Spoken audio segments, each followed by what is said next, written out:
All right, ladies, we're going to have a heart to heart, a chit chat.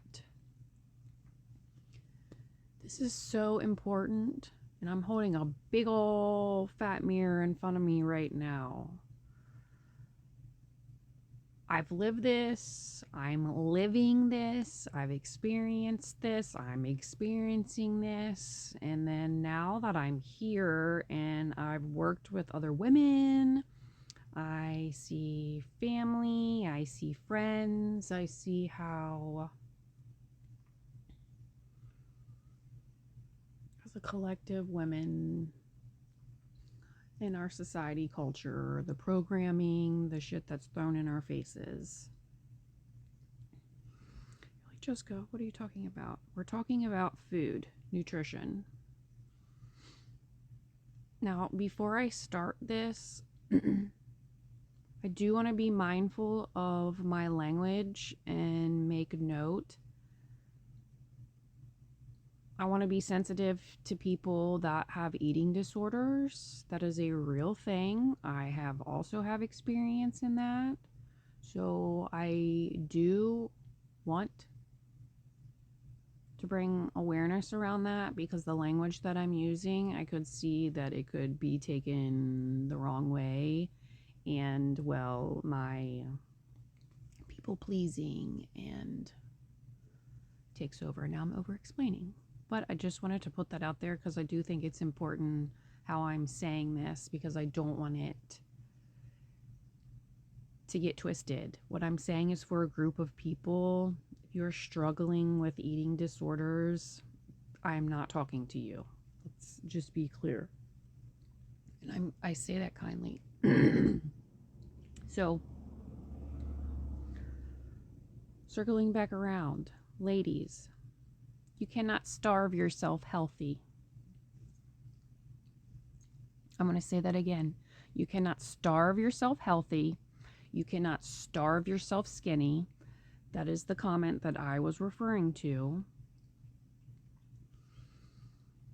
This is a huge thing for women, like huge.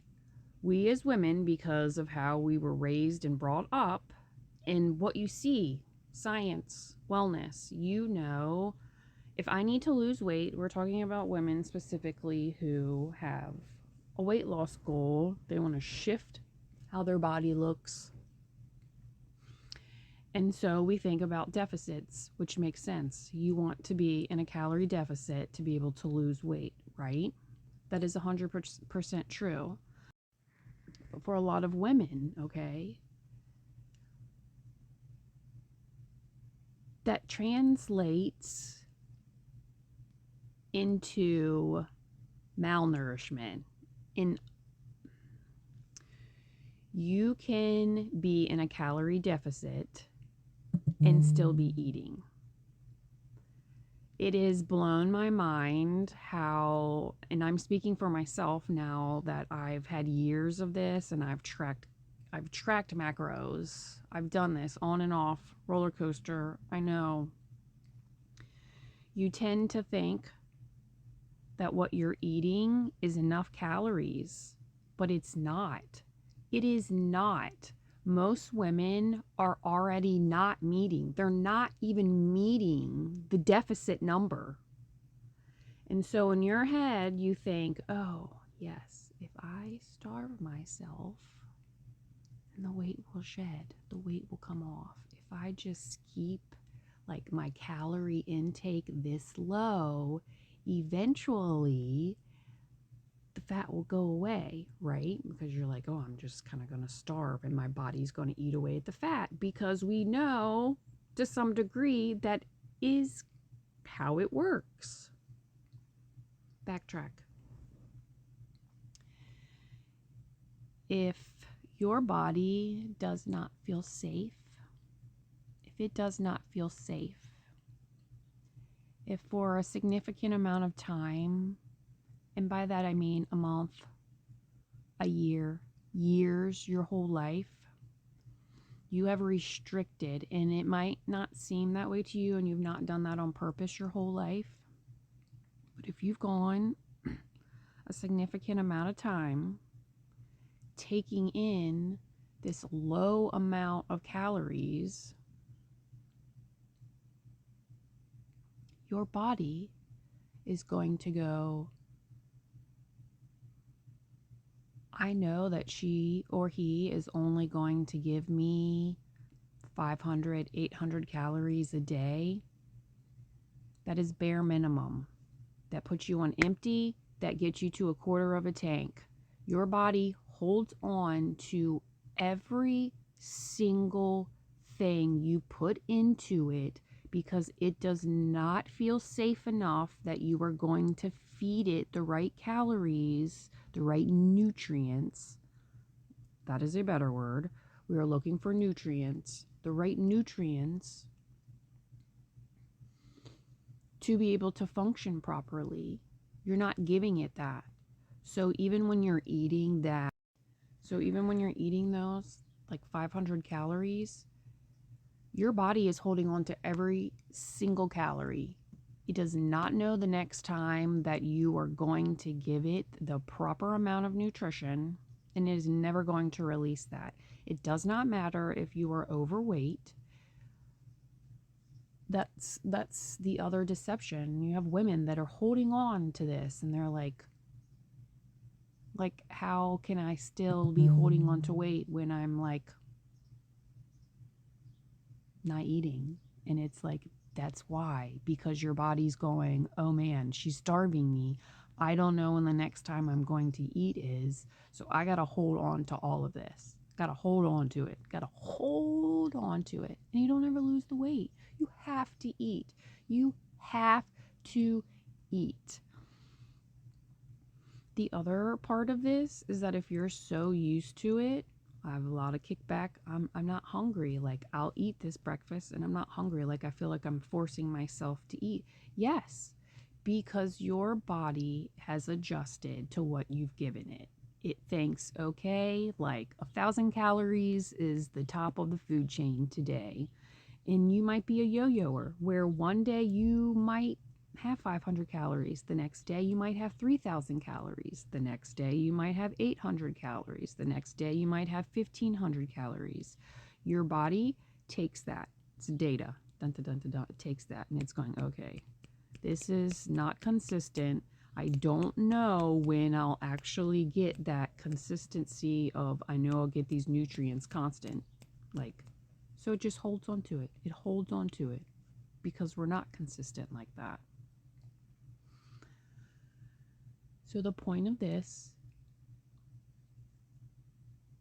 is to encourage women to eat. You have to eat. You need to eat whole foods. That means in their true form, fruits, vegetables, legumes, in their whole form, not processed. If you do that over time, just adding a little bit, I guarantee you will see changes. I'm in the midst of this right now, and I've done this a few times, roller coaster, and I know that it works. But yeah, ladies, I know it doesn't make sense sometimes, but you have to eat to lose weight. You have to eat to lose weight. You should be hitting at least 1,500 calories a day. Absolutely. That should be like a bottom number to keep your body. I really just like to describe it as a gas tank because that's what it is. And most people right now are on empty, and then they fill up to a quarter of a tank, and then they drop down to empty again, fill back up to a quarter of a tank, drop down to empty again. That's not sustainable. And you should know because you probably feel like shit now, and you're probably like, why is all these things happening to me? Why do I feel like this? That's why. Nutrition, also the whole food thing. Nutrition, that's where your inflammation comes from. It's your food, it's the environment, it's the things that you're putting into your body. So if you are someone that is dealing with hella inflammation in whatever area of your body, please look into your foods and look into the things that you're putting into your body. Where do you live at? What air are you breathing? Like, even those types of things, mold, all that stuff plays a huge role. We're just so numb to it, so used to it. But yeah, it's, ladies, you must eat. You must eat. It's a whole other conversation for a whole another day. But breakfast is most important. It is so important to get the majority fiber and protein the first part of your day. The first part of your day, be packed with your proteins and your fibers. I have recently been more conscious about those types of things. And I 100% feel the difference. 100% feel the difference, which I know it's a matter of the doing. So we're at the doing. With all that being said,